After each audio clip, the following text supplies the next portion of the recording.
దేవుని నామానికి మహిమ కలుగునుగాక. ప్రియ పిల్లరా, ఉదయకాలంలో ఈ దినం దేవుని వాగ్దానం చూస్తూ దేవుని నామాన్ని మహిమపరుస్తున్న ప్రతి దేవుని పిల్లలకు ప్రత్యేకమైన వందనాలు పిల్లరా. నేను బాగున్నారా?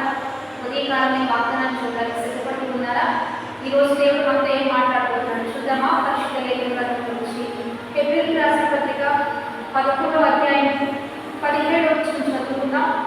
అబ్రహాము శోధింపబడి విశ్వాసమును బట్టి ఇస్సాకు బలిగా అర్పించాడు.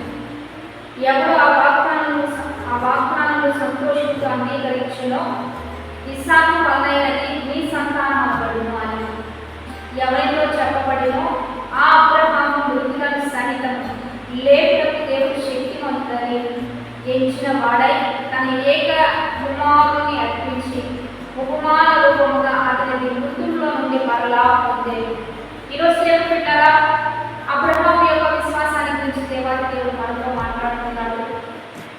విశ్వాసములకు నిలువెత్తు నిదర్శనమే అబ్రహాము, విశ్వాసులకు తండ్రి.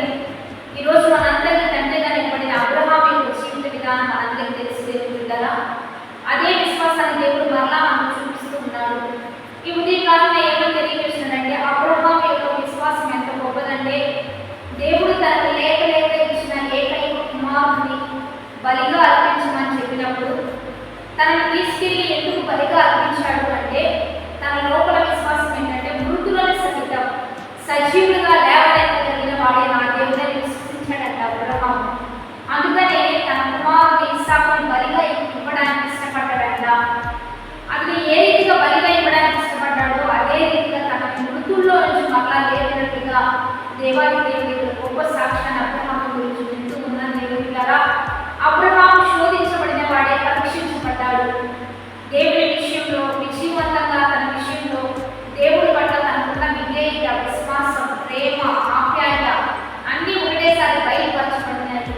విజయవంతంగా సాధించబడ్డాడు. ఈరోజు నువ్వు కూడా మంచి ప్రార్థనాపరుడుగా, మంచి విశ్వాసగా, దైవ భక్తి కలిగిన బిడ్డగా నీకు కూడా కొన్ని పరీక్షలు వస్తాయి. నీకు కూడా కొన్ని పరీక్షలను అనుమతించబడతాయి. కొన్ని పరిశోధనలు కూడా నువ్వు వెళ్తావు. అనేక ద్వారా నిందించబడతావు, దూషించబడతావు, అవమానించబడతావు, నెట్టివేయబడతావు, తోసివేయబడతావు. కానీ వాటన్నింటిలో నువ్వు దేవుని మీద ఆధారపడుతున్నావు. చూడు, దాన్ని బట్టి నువ్వు తెలుస్తూ ఉన్నావు, నువ్వు విజయం సాధిస్తూ ఉన్నావు. దేవుడు అబ్రహాము వలె నిన్ను దీవించిపోతున్నాడు. నిన్ను విస్తారంగా అభివృద్ధిలో నడిపించబోతున్నాడు. పొద్దువలైతే కొత్తలేనంత దీవెనతో దేవుడు నిన్ను నింపబోతున్నాడు. తరతరంలో నీ వల్ల ఆశీర్వదించబడుతున్నాయి. నీ వల్ల నీ ముందు తరాలు దీవించబడబోతున్నాయి.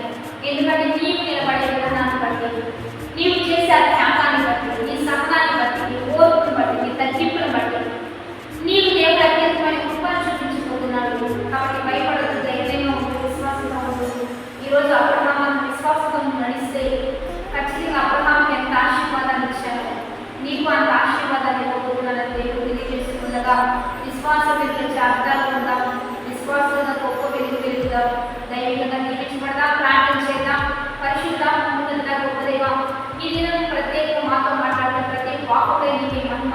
అబ్రహాము వలె మంచి విశ్వాస వెలుగుగా, ఆత్మీయంగా, దైవికంగా, దీవెనకరంగా ముందుకు కొనసాగుతున్నాం. అందరికీ గొప్ప చూపించి ఈరోజు వాడే మ్యారేజ్ చేసుకున్న ప్రతి దేవుని బిడ్డలను దీవించి హెచ్చించి గొప్ప చేయమని ప్రభువైన యేసుక్రీస్తు నామమున వేడుకొని ప్రార్థిస్తున్నాము. ఆమేన్. దేవుని బిడ్డలు 50 దిన ఉపవాసాలను జరిగించబడుచున్నాయి.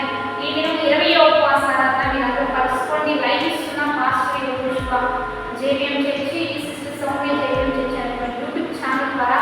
కాబట్టి కలుసుకోండి దేవుని బిడ్డలారా.